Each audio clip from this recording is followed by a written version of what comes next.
इसलिए आप लोगों से भी हाथ जोड़कर निवेदन है कि अनुदेशकों की समस्या को, शिक्षा मित्रों की समस्या को आप लोग पुरजोर ढंग से उठाइए और हम लोग का साथ दीजिए। हम लोग का साथ अनुदेशक साथियों के द्वारा लगातार प्रयास किया जा रहा, चाहे वह मानदेय बढ़ाने की मांग हो या अनुदेशक साथियों को नियमित करने की मांग हो, लगातार प्रयास किया जा रहा है। उसी कड़ी में एक बड़ी अपडेट निकल के आई है जो कि आपके लिए काफी महत्वपूर्ण होने वाला है। साथ यदि मिलेगा तो हम लोग की लड़ाई और धारदार होगी और हम लोग तो आपको सर पे कफन बांधकर निकल चुके हैं कि जब तक सम्मान नहीं मिलेगा इस सरकार को न चैन से बैठने दूंगा, न खुद बैठूंगा, न इनको बैठने दूंगा। तो आप लोग भी संज्ञान लेने की कृपा करें, आप लोग से आग्रह। मेरी स्वास्थ्य बिगड़ा लेकिन मैंने प्रोग्राम बंद नहीं किया, मैं अनवरत जारी रखे हुए हूं।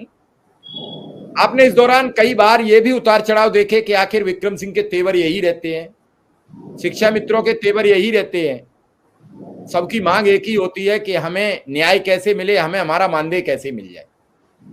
पिछली बार आपने कहा भी कि इनके मांग पत्र हमें भेजिए, हम एक बार बात करेंगे। उससे पहले भी कहा 2022 का जब चुनाव था, 21 की बात थी, अक्टूबर में जब प्रोग्राम शुरू हुआ, नवंबर के फर्स्ट वीक की विक्रम सिंह ने कहा कि अखिलेश जी से मुलाकात करा दीजिए। हमने इनकी अखिलेश जी से मुलाकात कराई।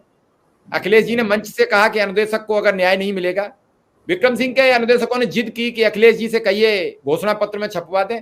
हमने अखिलेश जी से बातचीत की, उन्होंने घोषणा पत्र में छपवा दिया। हमने आपसे भी चर्चा की थी, उस समय आप प्रवक्ता शायद थे, नहीं मुझे याद नहीं आ रहा, लेकिन मैंने आपसे बातचीत हुई थी। कांग्रेस ने भी लगातार ट्वीट किए, चर्चा भी की, कहा भी कि हम अनुदेशक के साथ खड़े हैं। मैं आपका भी धन्यवाद व्यक्त करता हूं। लेकिन कुल मिला के यह है कि अब चुनाव चूंकि लोकसभा का है, अगर विपक्ष साथ देगा, जो इंडिया गठबंधन है, आप दोनों इंडिया गठबंधन के प्रवक्ता हैं, तो शायद कुछ इनकी मदद हो जाए। संजीव सिंह, 2 दिन पहले था, 9 तारीख को शिक्षक संघ का था जब आप लखनऊ थे। हाँ 9 तारीख हाँ। तो उस मुद्दे को लेकर के किसी चैनल पे भारतीय जनता पार्टी के प्रवक्ता थे, वो गुणगान कर रहे थे योगी सरकार के शासन की। तो वो एक समाचार पत्र की हेडलाइन थी, मैंने उसको दिखाया तो उस पर खैर वो चुप रहे। दूसरी तरफ मैंने उस बात को उस समय भी कहा और फिर कहा कि इन साथियों को श्री अखिलेश यादव जी या श्री प्रियंका गांधी जी, ये बहुत छोटे लोग हैं।